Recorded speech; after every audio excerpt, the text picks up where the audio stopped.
آج اسلام آباد high court میں میں نے درخواست دائر کی تھی، ریٹ پٹیشن۔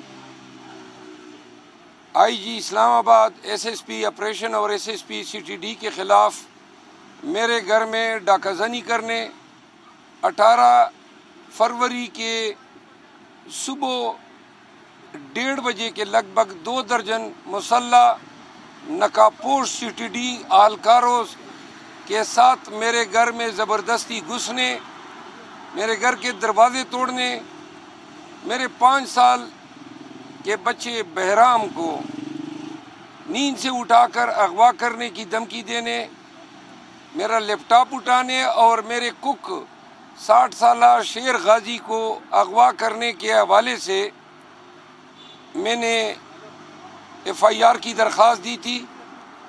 پولیس نے اپنے افسران کے خلاف پرچہ درج نہیں کیا، جس پر میں ہائی کورٹ آیا۔ آج ہائی کورٹ نے ویڈیو بھی ملاحظہ کی اس واردات کی۔ جو جرائم آئی جی اسلام آباد نے کیے ہیں ان کی سزا عمر قید بنتی ہے۔ پاکستان کے شہریوں اور بالخصوص اسلام آباد کے فیڈ جیسے پوسٹ سیکٹر میں خود سپریم کورٹ کا وکیل ہوں، منتخب میں نے ہوں، لیکن جس دہشت گردانہ طریقے سے پولیس نے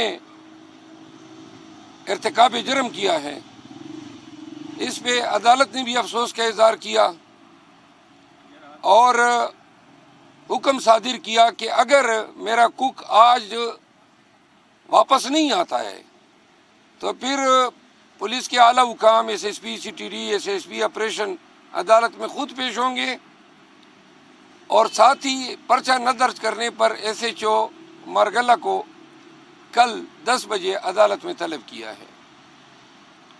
ایسے واقعات کی روک تھام ضروری ہے۔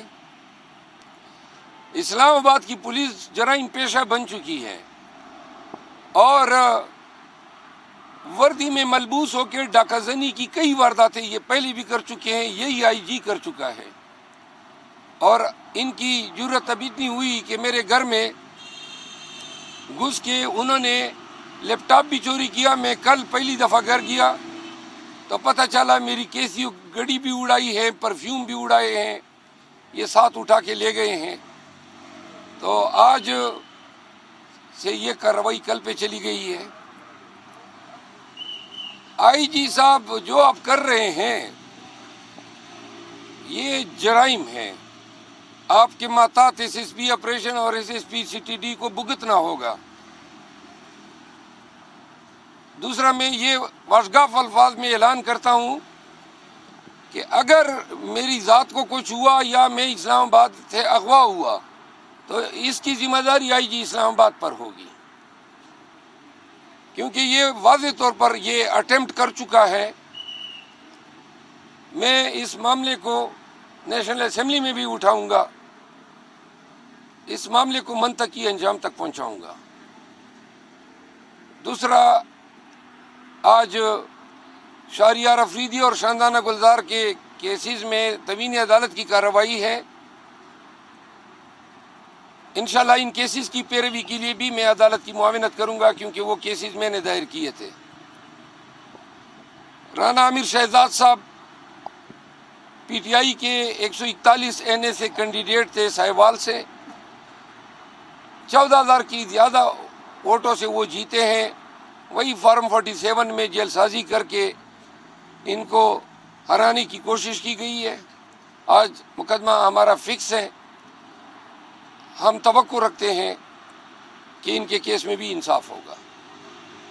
صاحب بتائیے گا کہ رات کو دعا خیر ہوگی پی ڈی ایم کی، پی ڈی ایم 2 کی، وہ کیسے سمجھتے ہیں کہ یہ ملک کیسے چلائیں گے پی ڈی ایم 2 آپ کے فارمولے؟ جس طرح انہوں نے پہلے چلایا 16 مہینے اور جو ابھی تک چلا رہے ہیں ان کے گماشتے کیئر ٹیکر بن کے، لہذا اگر جو نظر آ رہا ہے ساری جلد سازی نتائج میں ان چوروں کو لانے کے لیے کی گئی ہے، اور اگر یہ حکومت چلا سکتے ہیں یا ان میں اہلیت ہے تو 6 مہینوں میں واضح ہو جائے گا.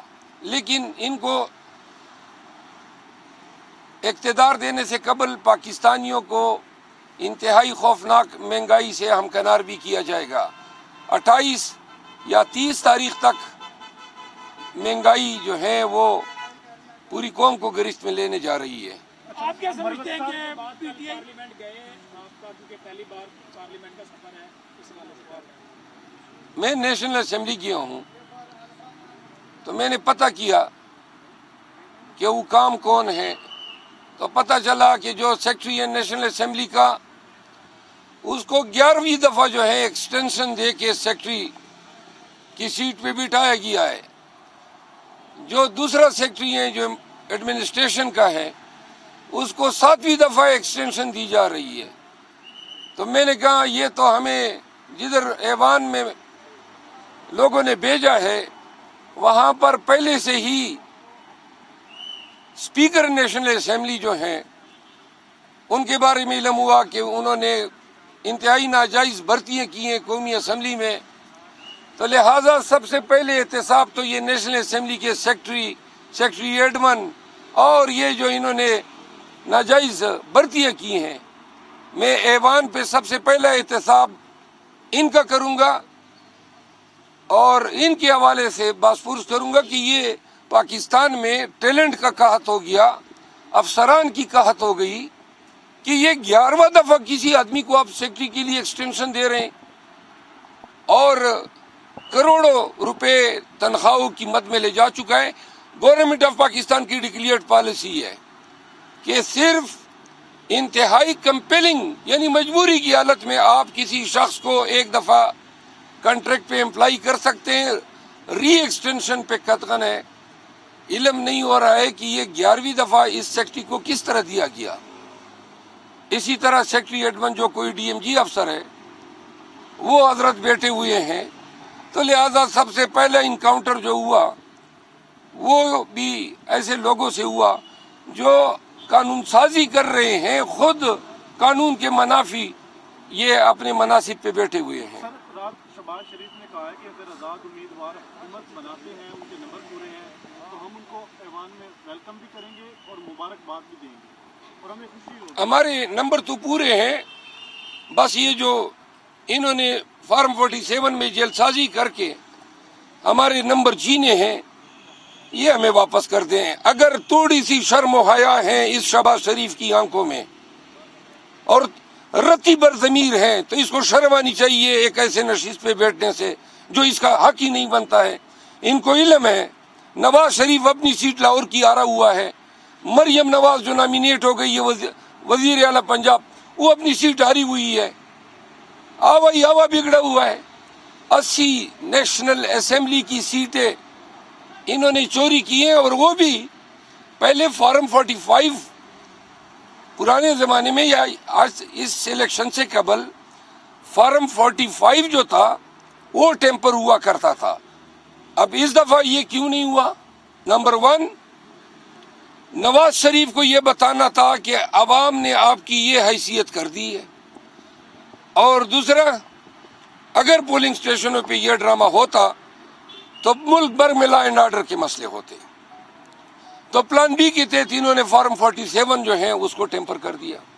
مراد صاحب کیا پی ٹی آئی سرپرائز دے سکتی ہے وزیر اعظم کی جب ووٹنگ ہوگی عمر ایوب صاحب بن جائیں گے؟ میرے اطلاعات کے مطابق 21 لگ بھگ حلقے قومی اسمبلی کے وہ الیکشن کمیشن اور ہائی کورٹ سے اسٹے ہو چکے ہیں. اگر 50 کے لگ بھگ حلقے اسٹے ہو جاتے ہیں تو یہ حکومت کس طرح بنائیں گے؟ اس طرح صوبائی اسمبلی کی ان کی سیٹیں اسٹے ہوں گی تو ریزرو ان کی کہاں سے آئیں گی؟ لہٰذا ان کا حکومت بنانے کا جو ہدف ہے وہ پورا نہیں ہو رہا ہے. مروا صاحب بتائیے گا کہ آئی ایم ایف کی تیسری قسط آ رہی ہے, لیکن تیسری قسط میں انہوں نے شرط رکھی تھی کہ فری اینڈ فیئر الیکشن ہوں گے تو ہم تیسری قسط دیں گے. تو اب وہ تیسری قسط دے دی گی کس طرح کی انٹرنیشنل رپورٹ پاکستان کا جو الیکشن ہے اس کے اوپر آپ سپورٹ کریں گے؟ ہم نے پہلے آئی ایم ایف کے ساتھ ڈیل کو سپورٹ کیا تھا, قطعاً نہیں کریں گے تاکہ یہ پیسے ان چوروں کو ملیں اور یہ جناب پھر جو ہیں باہر بھیجیں. آئی ایم ایف کی ڈیل میں free and fair transparent election شرط تھی اور